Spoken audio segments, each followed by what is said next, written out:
તને જોઈને મન હરખાય, મન મારું હરખ હરખ થાય.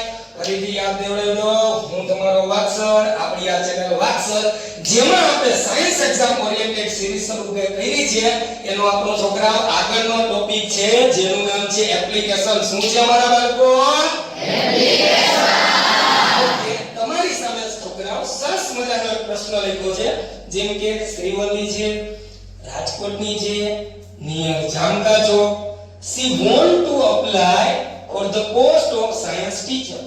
યાદ રાખજો છોકરાઓ, સાયન્સ ની અંદર અત્યાર સુધી જોઈએ ને તો સાયન્સ રિલેટેડ ટોપિક આવ્યો છે. એટલે science teacher to the principal of Photon school Tala.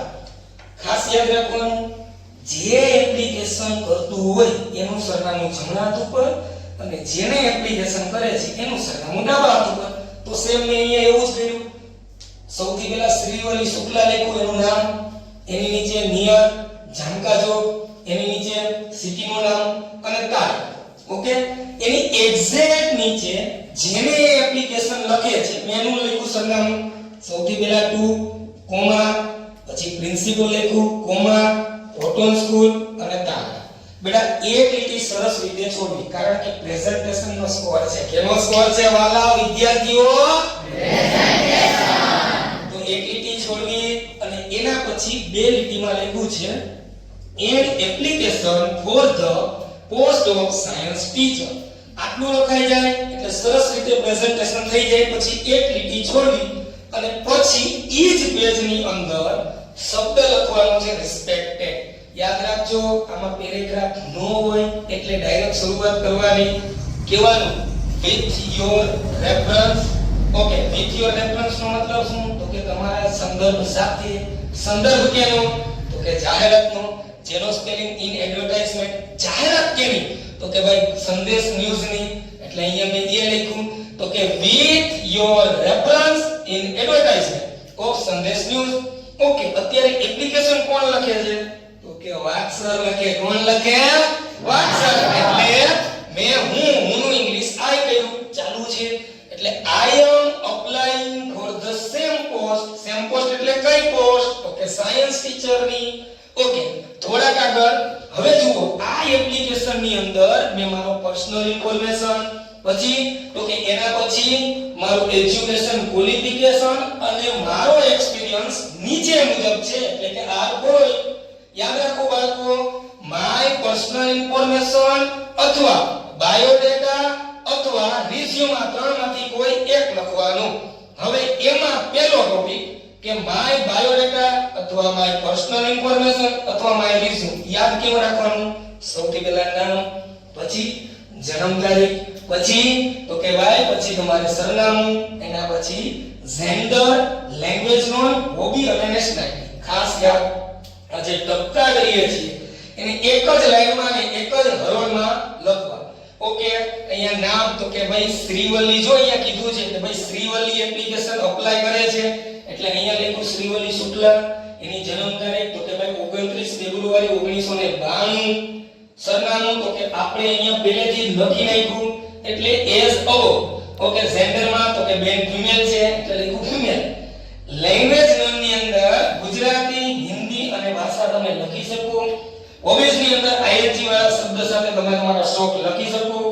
Nationality માં ઇન્ડિયન. યાદ રાખો, કોઈ પણ એપ્લિકેશન પૂછાય તમારે આ જ વસ્તુ ફોર્મેટ મુજબ લખવાની છે એટલે મળશે. ખબર પડી? પણ એની સાથે એક સરસ મજાની વાત કરી દઉં. Okay, done. કેમ છો મારા મિત્રો? તારા રે ક્લાસ માં વાઘ સર, વાઘ સર. મારા રે ક્લાસ માં વાઘ સર, વાઘ સર. જોજે ભૂલાય નૈયા વાઘ સર, વાઘ સર.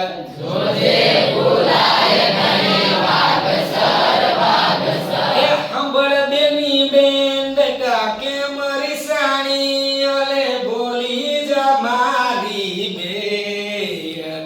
એ કહી દઉં? હા.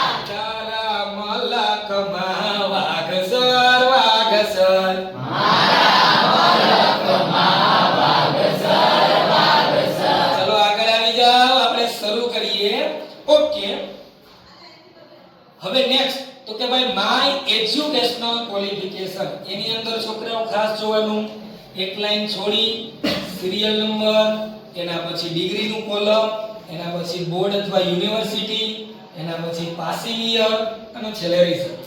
પેલું તો કે ભાઈ આપણી જે પોસ્ટ હતી સાયન્સ ટીચરની હતી એટલે એમાં 12મું લખ્યું જે ગુજરાત બોર્ડમાંથી કર્યું છે 2009 માં અને એમાં 60% આવ્યા.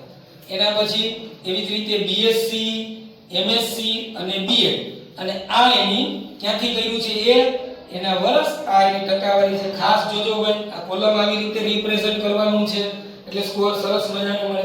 એના પછી સરસ મજાની એક લાઈન છોડવી અને તમારે એક્સપિરિયન્સનું 2 લાઈન લખવાની છે. કહેવાનું છે કે I have worked in DSS school as a science teacher for 1 અથવા 2 યર. સેમ એવું જ બીજું વાક્ય I have been working in a apple school as a science teacher since 2 year. હવે અહીંયા તમારે શું ચેન્જ કરવાનું છે? અહીંયા તમારે કોઈ પણ એપ્લિકેશન આવે તો એક સ્કૂલ જેમ કે અહીંયા સ્કૂલનું નામ છે બરોબર અને અહીંયા એની પોસ્ટ છે, આ બે જ વસ્તુ ચેન્જ કરવાની. અહીંયા તો કે ભાઈ એક એપલ સ્કૂલ છે અને આ પોસ્ટ છે, આ બે જ વસ્તુ ચેન્જ કરવાની. માની લો કે અહીંયા તમને એમઆર ની પૂછે તો તમે અહીંયા કોઈ પણ પોસ્ટ બીજી જે જગ્યાએ નોકરી કરી હોય એના વિશે કહી શકો અને અહીંયા જે નોકરી કરી છે જેમ કે ભાઈ માની લો કે તમે વાક્સર મેડિકલ મલ્ટી સ્પેશિયાલિસ્ટ હોસ્પિટલમાં નોકરી કરતા તો અહીંયા લખવાનું એટલે કેવી રીતે લખવાનું. આગળ એના પછી છોકરા આટલું લખાઈ જાય પછી રેફરન્સ એમાં ખાસ યાદ રાખવાનું જમણો અને ડાબા હાથ બે યાદ રાખો. એમાં તમારા મમ્મી પપ્પાના નામ લખી દો પોસ્ટ રિલેટેડ અને એક સરસ મજાની એને પોસ્ટ આપી દો. જેમ કે આપણી અત્યારે જોબ એપ્લિકેશન સાયન્સ ટીચરની હતી એટલે મમ્મીને મેં સાયન્સ ટીચર અને પપ્પાને મેં પ્રિન્સિપલ બનાવી દીધા. એના પછી સરસ મજાની એક લાઈન છોડવી અને આગળ લખું સેલેરી એક્સેપ્ટેશન. હવે કે મન થાય એમ તો રૂપિયા નહીં માંગો ને કે ભાઈ લાખ 2 લાખ 3 લાખ એમ માંગી નહીં માંગી આપે તો એ સેલેરી એક્સેપ્ટેશન ની અંદર તમારે આ બેઠી લીટી લખવાની એઝ પર ગવર્નમેન્ટ નોર્મ્સ અથવા રૂલ્સ. એના પછી એક લાઈન છોડવી reason four changing job. Job બદલવી છે એનું કારણ શું થાય તો કે ભાઈ ઘરથી દૂર છે મજા નથી આવતી એવું નહીં, સરસ મજાનું સામેવાળાને સારું લાગે એવું કહી દેવાનું કે ફોર બેટર ફ્યુચર, સારા ભવિષ્ય માટે.